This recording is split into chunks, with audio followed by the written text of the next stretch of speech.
Hi, this is Priyanka Chopra and you're watching Channel Y. The biggest South Asian media group, Y Media. Y Media has newspaper, midweek, radio, South Asian Pulse.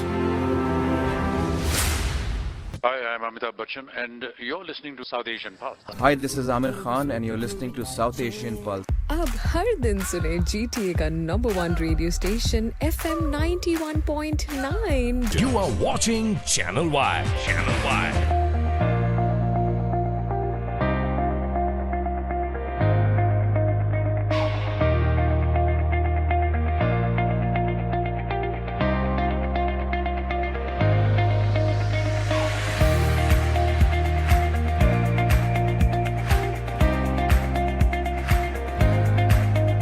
Prime Minister, welcome. It's a pleasure to be here. It's a pleasure to be back.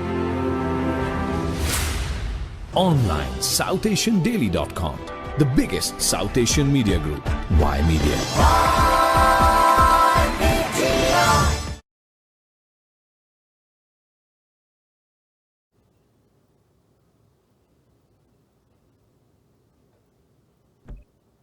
Hello everyone, welcome to Y Media Group. I am your host Shelly Seni. Here at Y Media, we have been giving you extensive coverage of the Toronto's mayoral race. The race is heating up. The stage has been set. On June 26th, Torontonians go out and vote for their new mayor.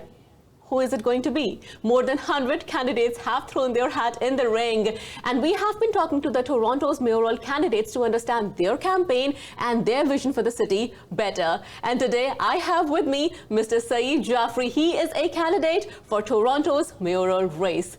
Welcome, Mr. Jaffrey. How are you?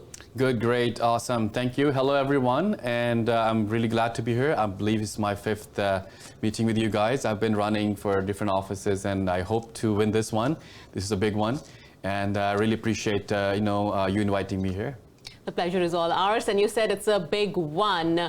But not many people have heard your name. And when I say many people, I'm talking about Torontonians, right? Not just specifically in your riding or in your area. When we talk about major poll surveys that have been bringing us names, why don't we see your name there? Why have you not been so vocal about your campaign? Well, the campaign is there. I mean, I spoke to, actually I called, a few channels, including CP24, and they said, they're only gonna cover, because they don't have resources to interview everyone. So they're only gonna cover people of, I think, who are already in position. For example, the previous councillors, current sitting councillors, and party leaders. So that's around 8 people, so they're just covering those 8 people again and again. And the only reason is because they heard these names before. And I was just kind of surprised, why not, giving the opportunity to other people, including me. People heard my name here in Mississauga because I've been running here for some time. I ran for councillor position twice. Even in Toronto, I tried for MP position once from Toronto Centre. So it's not like, I'm an unknown person. Certain people know me, but a lot other people don't. So, and again, Toronto is such a huge city, you understand. It is. There's the voting pool is around 1.8 million. So there's 1.8 million votes to win. And then, just think about it. And the whole population is around 4 million. So out of 4 million, how hard it would be to be well known there. You have to be there, I guess, probably 50, 60 years, and that's what it takes to earn a great name there. You can see John Tory, age 68, it took him around 50 years to be famous, and So maybe I'm not there. I'm not even 50 years old yet. So I'm just saying, just to be known, well known, it takes time. But the thing is, for the Toronto mayor, you need a lot of passion, courage, and experience to do the job. So I think I can do that. And you have to start somewhere, right? So I'm just saying it's a great start for me, and if I make it, that'd be an awesome thing, So and then I'm totally trained for that. I was a student leader, so I've been involved in these kind of things for almost starting 1999, I would say. That was the first time in office, and I learned all the nitty-gritties, of running like a campaign, winning the elections, listening to the people, representing my 22,000 constituents of the university. So it's pretty much the same setup, and then I'm totally trained for that. It's not like it's my first time. I mean, kind of like I'm an unknown person for my first time. I've been in the whole the race for almost I would say 25 years now.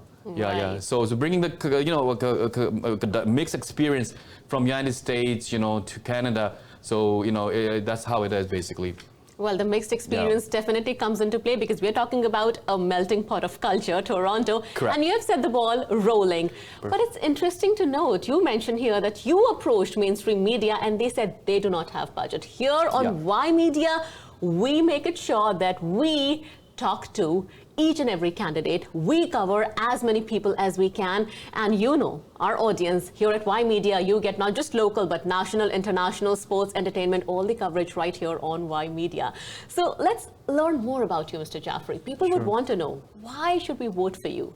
What are the top highlights of your campaign? So if you were to become the Toronto's mayor, what are your top 3 priorities?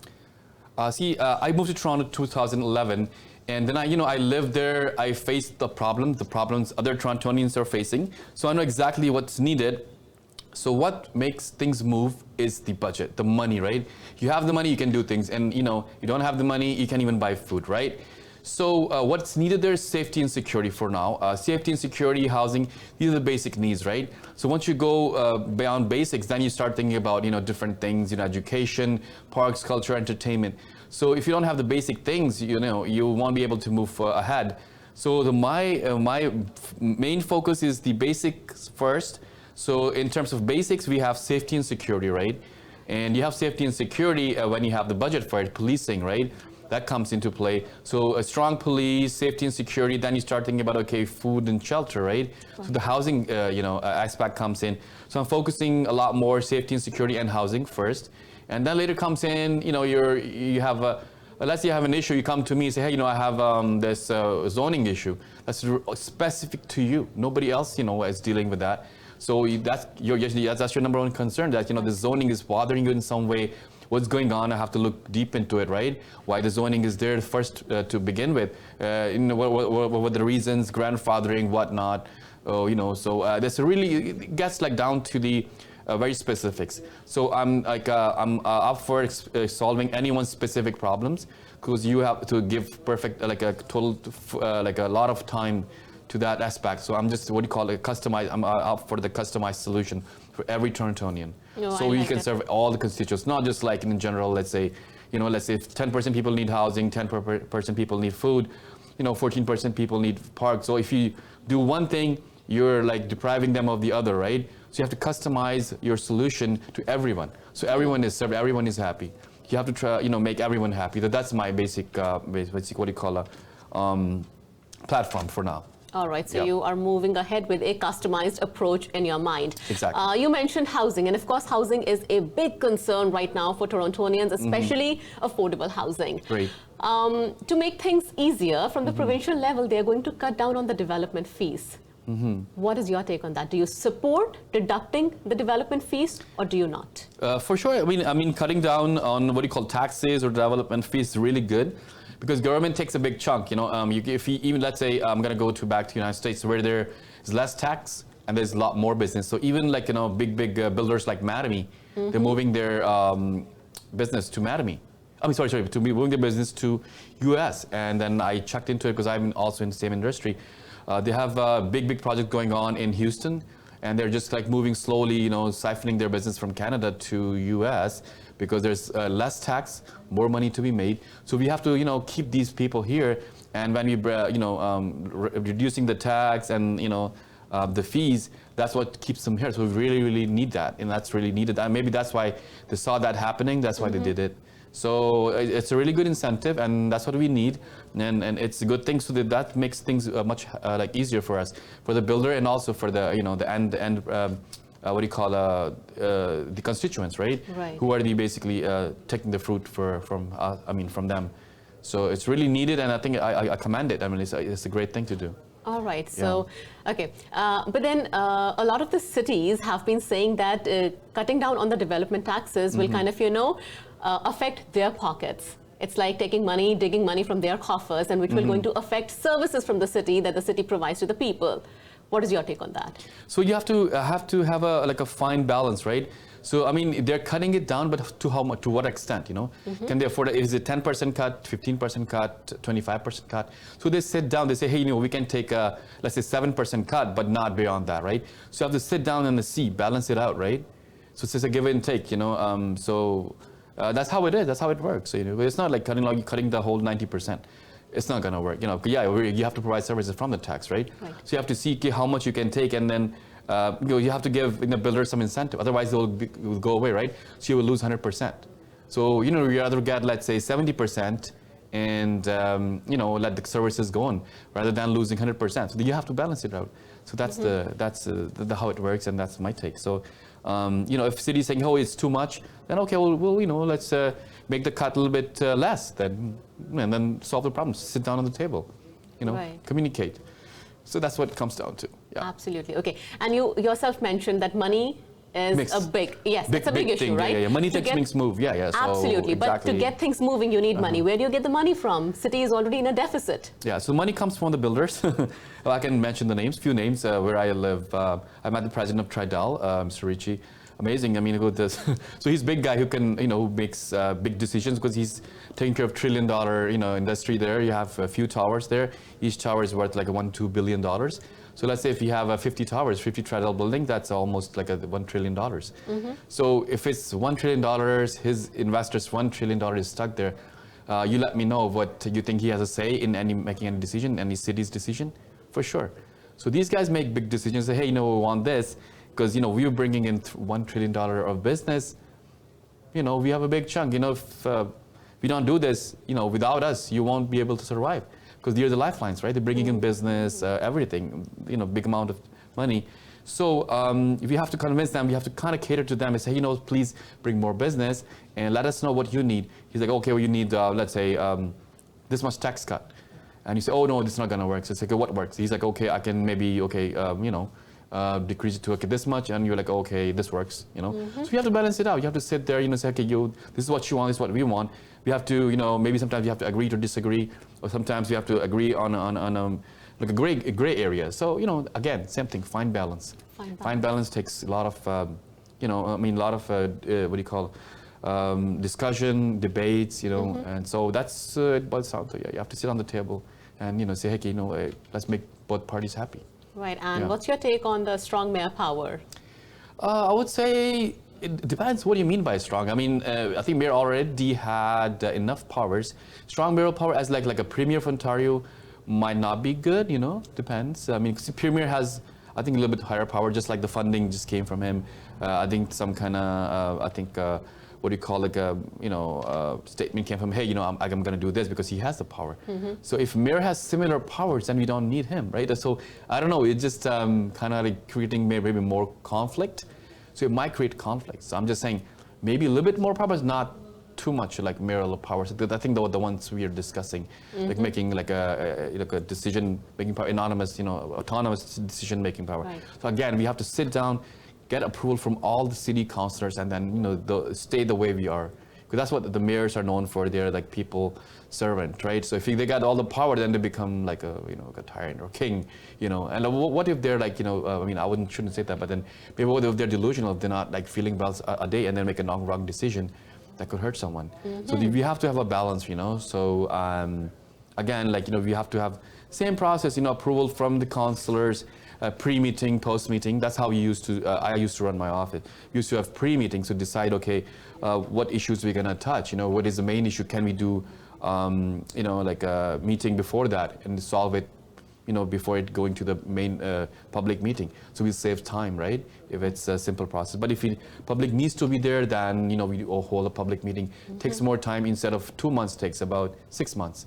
So that's what happens, you know, you have to try to save time and then, you know, try to, solve problems in all the way. And then I think mayoral power is kind of, restricting that, right? So it's working against us, I would say. Okay. So you have to look at the bigger picture, right? So the implications are as far, going, and then they're not good, right? So we just stay the way we are, status quo. And the mayors are doing a great job, and that's why mayors are more respected. Look at Hazel McCallan, Bonnie Crombie, Patrick Brown. They're doing a great job because their powers are very, very well defined, and they're good enough. I mean, enough powers to do anything. And they're not too much, not too less, so it's well balanced, and people are happy with it. Got it. So mayors are more respected than MPs and MPPs because MPPs have a certain, party profile. I mean, party, statement to follow, party, criteria, whatever their, instances, whatever. So they're limited. They cannot do certain things, right? They're not free. They cannot speak up from their mind, right? So they have to stay with the party criteria, right? Party dictates what they have to say.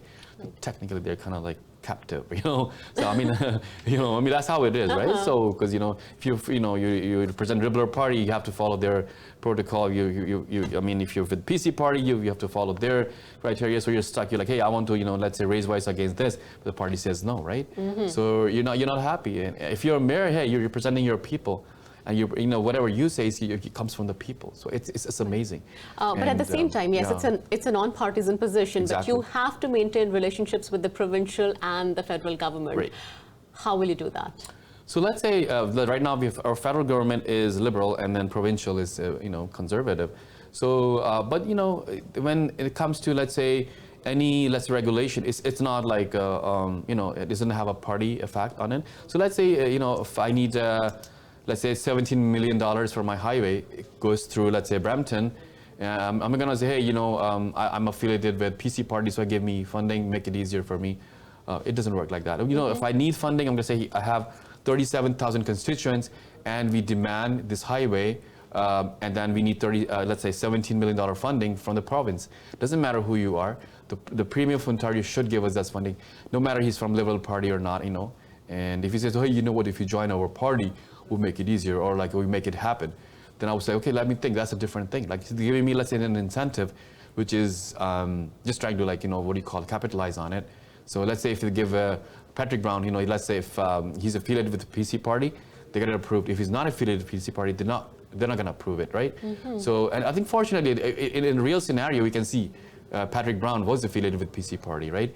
So I'm just saying that way it might work, but let's say if I'm affiliated with Liberal Party, and they say, oh no, you're affiliated with the Liberal Party, or let's say where I think Bonnie Crombie comes in. Bonnie Crombie is affiliated with the Liberal Party, and then she gets hard time from the PC government, which is right now provincial. That could happen. It is happening. I think there's few inside news. I heard in terms of I think the breakage of Peel region and whatnot, this, that. So it happens. It's part of the game. And if where I stand, I'm going to try to stay non-partisan if that's my position. Yeah, but let's say if I'm Bonnie Crombie and then I'm already part of Liberal Party, then I'm gonna probably have to kind of having a soft corner for that. So it comes natural, Right. and you would know. And then sometimes some people like it, some people don't. Right. And in case of Bonnie Crombie, it's working, because a lot of constituents there are Liberal Party supporters. And I believe in Brampton, it's 50-50. So some people say, oh no, it's more like PC. Some people say more like Liberal. We don't know. Unless you do a good real poll. And again, in the polls, sometimes, they're questionable. So, so it gets complicated. Things are not simple. If you ask me what I would do, I would just say non-partisan. I would just go for the basics. Say, this is a basic necessity. Keep the parties away from it for now. Right. Yeah. You mentioned Bonnie Crombie, so I'm asking you a question. There have been a buzz and strong buzz about it that she is a strong contender and a front runner to be the next Ontario's leader for Liberal Party. Is he even that area? See, a lot of family comes in because right now the front runner is I think Mr. Nakwi. He's a far cousin of mine. Okay. So I would say my sympathy is live with him, and since he's family. But again, Bonnie Crombie is also a good friend, and depends. People say Bonnie Crombie has a better leverage, better service. History, because she's been a councillor, she's been an MP, where Nakwi has been a attorney general and more like a liberal leader. So more like a executive position. Here she was like people's person, like she was elected. Here he was just appointed. So there's a difference, right? So again, I don't know.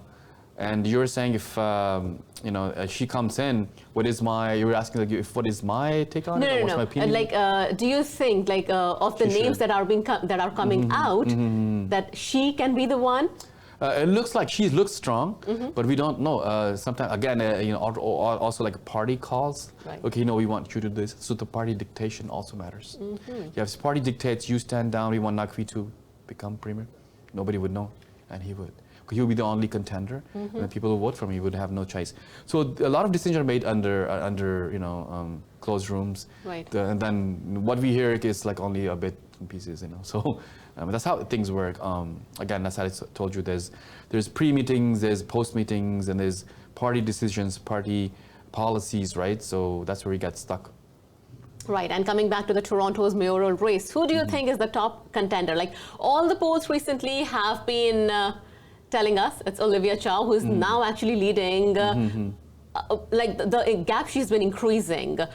As of now, with the recent poll, 36% of the decided voters say they're going to vote for Olivia Chow, followed by Mark Saunders and then Josh McLeod.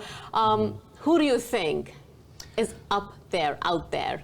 You're right. The thing is, we started with that kind of indication, but then they did other polls and they say, sometimes Matt Lowe was leading, then Bradford was leading, then they say Bilo was leading. They're putting all these people in, and again, it's all about the media, right? If the media gives you coverage, it seems like you're gonna win. But media has one thing. They do polls. Polls, usually are biased, and then again, these people put a lot of money to earn, the name, and this to show like, okay, they're winning because they have these policies which gonna, defeat Olivia Cho's, platform, whatever. And Olivia Cho, let's say they bring negative stuff, like, hey, like she's like a socialist person, she's part of NDP, she's gonna bring in NDP criteria, she's gonna hurt the business, whatnot. So many things, right?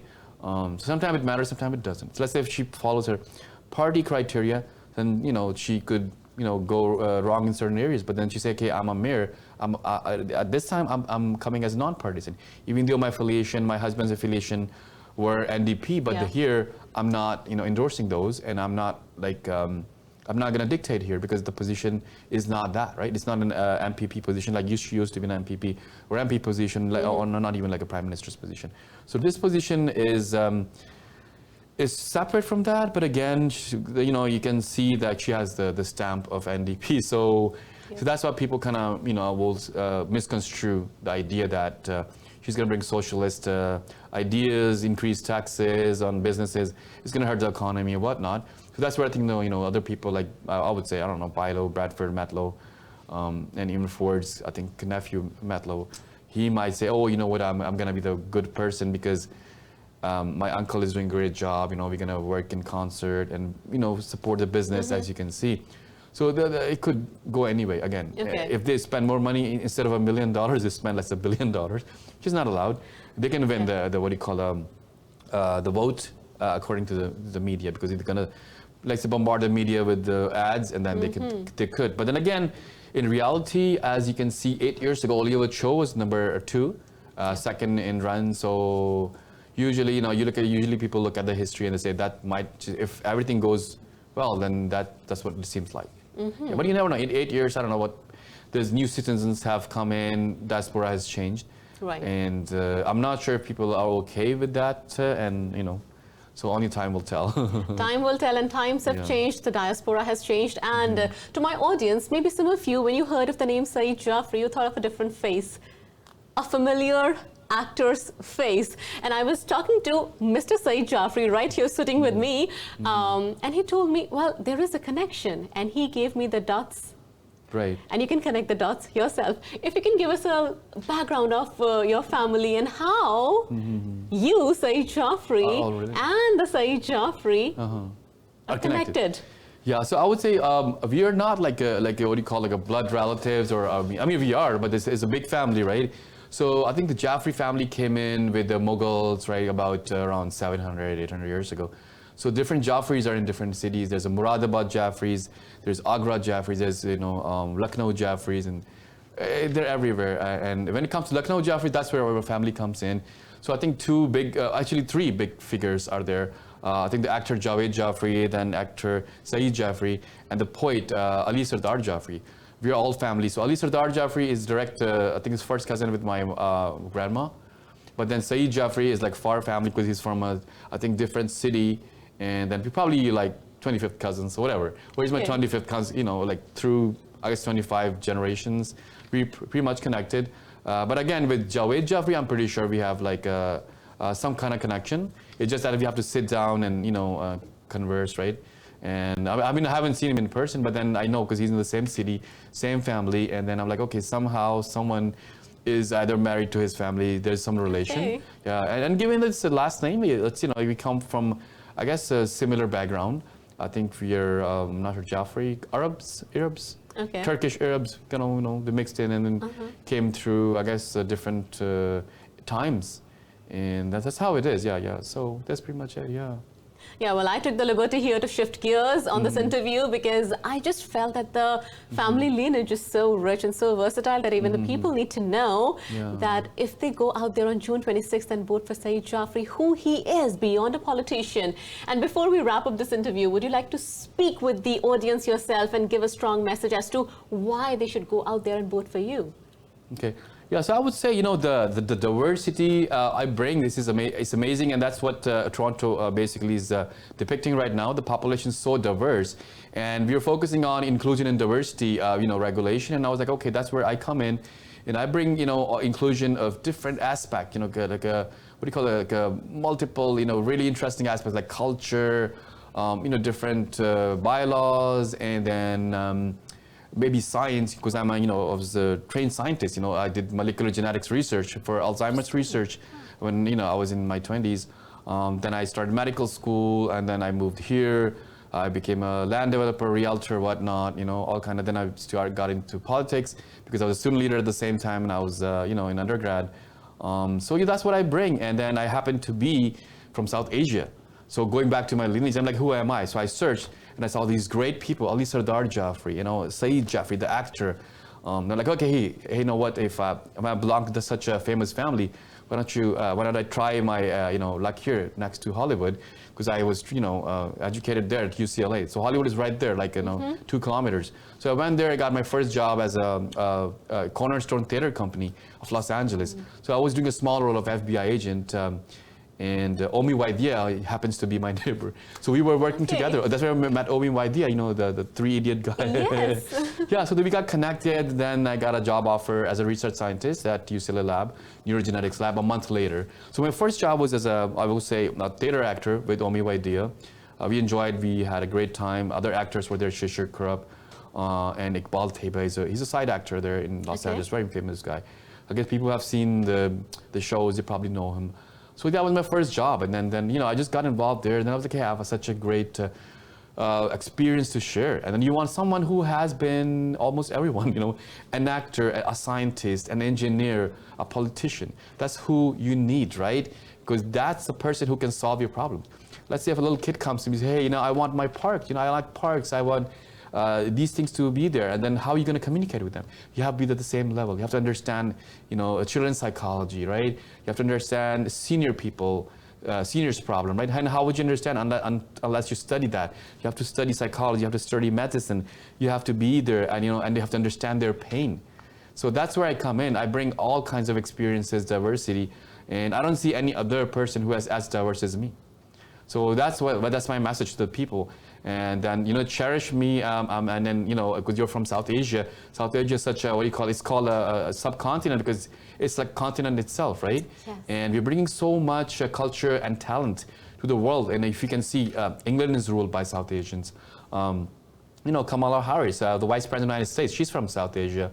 Or South Asian background, we're contributing to the IT industry. Why? Because it's the leading industry, you know? Look at, you know, the big investors like Ambani's, and I mean, they're all from South Asia. So we are rich people, just like, I mean, I would say, just like Chinese people. So, you know, Chinese are our neighbors. There's China, there's South Asia.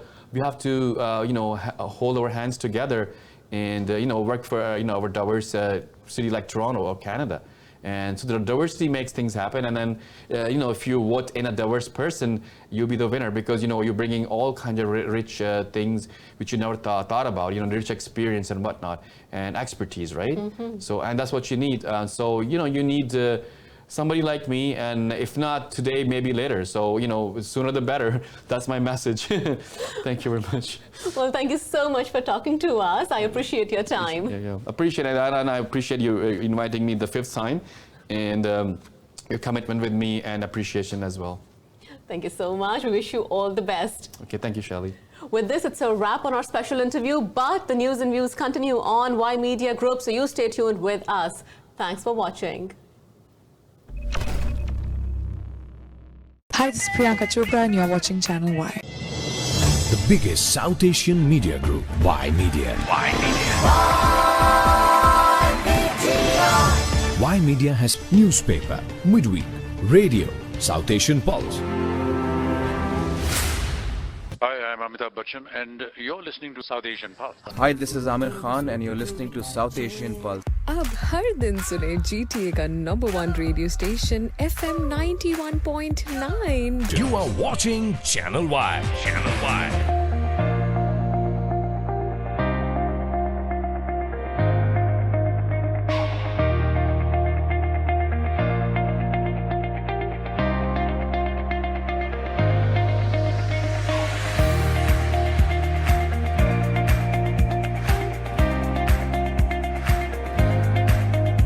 Prime Minister, welcome. It's a pleasure to be here. It's a pleasure to be back. Online, SouthAsianDaily.com. The biggest South Asian media group, Y Media.